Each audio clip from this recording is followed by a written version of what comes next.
Qualified, professional, and compassionate doctors talking real solutions to real health problems. 4 months since the coronavirus took to the stage, the global stage, and Uganda has had her lockdown for about 3 weeks now. We in studio are wondering how you are doing at home. Are you keeping safe? Well, we relate with you through the difficulty that you're undergoing, but take heart, this epidemic will eventually come to an end. So joining me in studio today, we welcome our guests and our experts in the field of coronavirus at the Ministry of Health to tell us to give us updates on how far the country is going as regards fighting the coronavirus. We welcome back our Director General of Health Services, Dr. Mwebesa Henry. You're most welcome to the show again.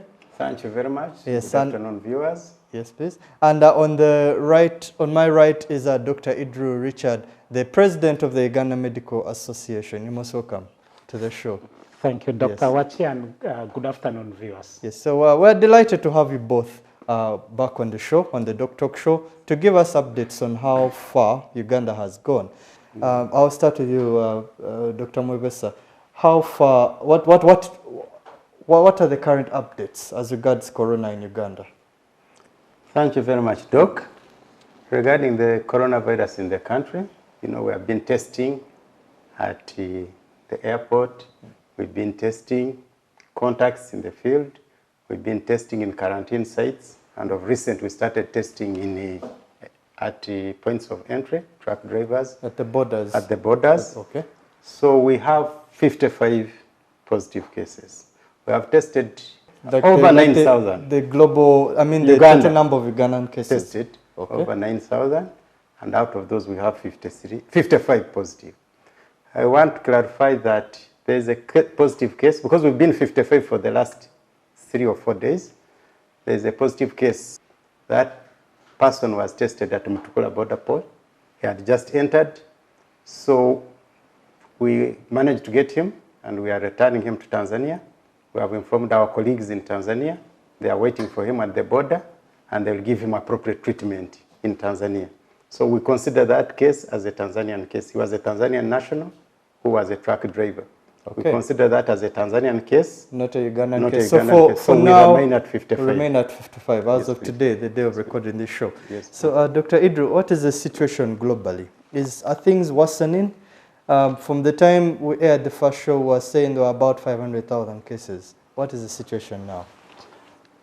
Since over the past 3 weeks, there has been a massive increase in the number of people infected with coronavirus, and also the number of people who unfortunately lost their lives to this virus. And specifically in Europe, and now also the United States.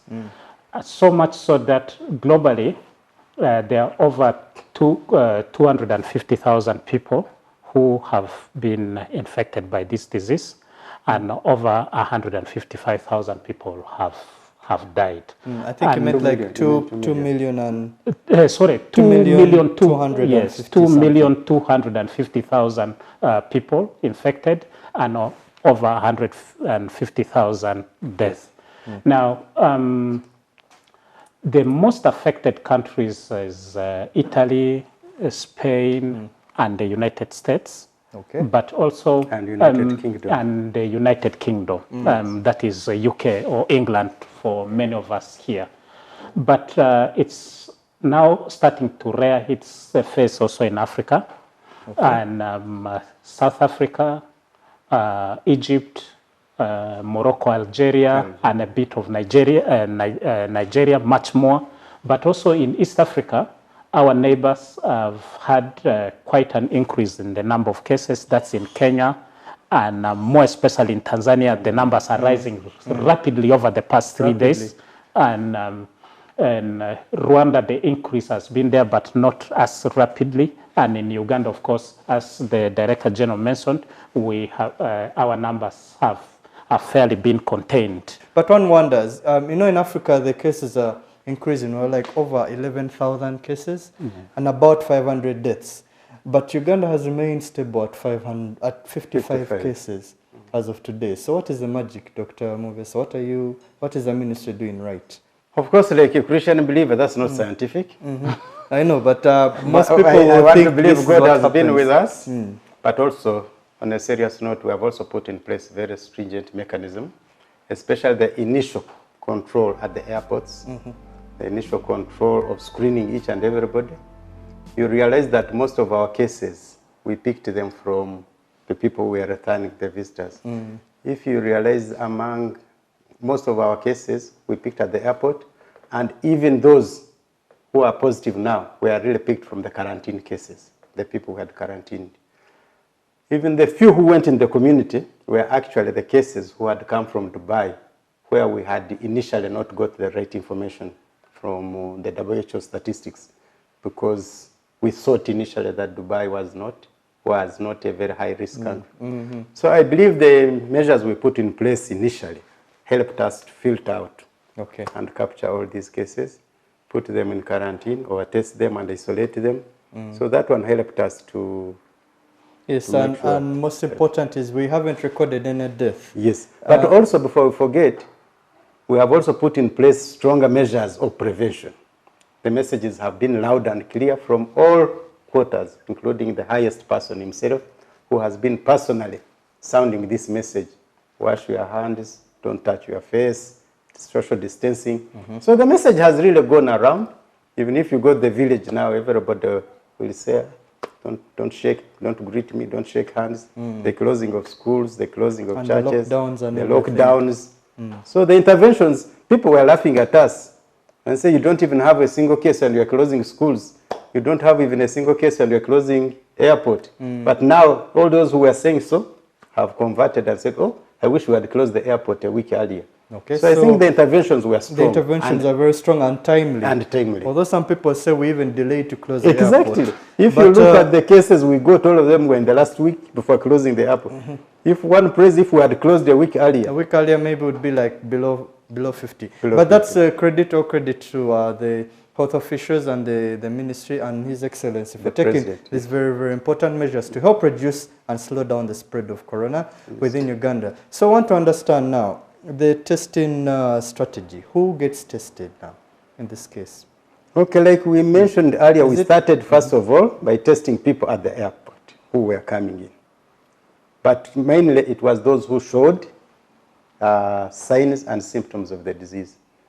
First of all, I want to inform the public that the biggest problem, would love to test each and everybody. But there's a big problem of test kits the world over. The reagents for testing this. Even in the world, there's a big competition for getting these reagents. So now, the few reagents we got, we have to prioritize whom do we test. And initially it was all those who met the case definition. If you came with a cough, with a fever, with a flu, and had traveled, then you were a strong candidate for testing. Then we moved on to test all those who are quarantined, because if you are quarantined, you had to be tested before you are released. Then all those who had returned. You remember when we got the Dubai cases, we realized that we had people who were in the community that are now surprising us. So we had you had to track all of them and get them back and test them.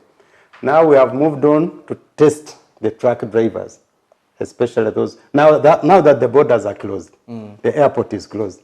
So the only people we have who are coming in, as you remember, the people who will bring this problem here would be people traveling in from outside. So now the truck drivers... And the truck drivers are being tested. They are being tested. Okay. And then we're also now testing our health workers who are treating these cases. Okay. Like we tested all the health workers in Entebbe, and all of them were negative. Okay. We are going to test all workers, yes, which shows that they are following the infection control methods. We are now testing all the people in Mulago who are managing the cases. All right, that's really great to hear, that the ministry is really taking the testing of all people who are possible potential corona cases. They are taking them seriously, tracing all of them and testing them to make sure that those who are positive are isolated and seek treatment, Those are negative. I think you still do the monitoring for those who are negative. Yeah, those who are negative. Kind of like an extended quarantine-ish But period also for them. contacts, the And the contacts of contacts. the positive cases. We follow them, but then test them. But if they don't develop the symptoms, we don't test them.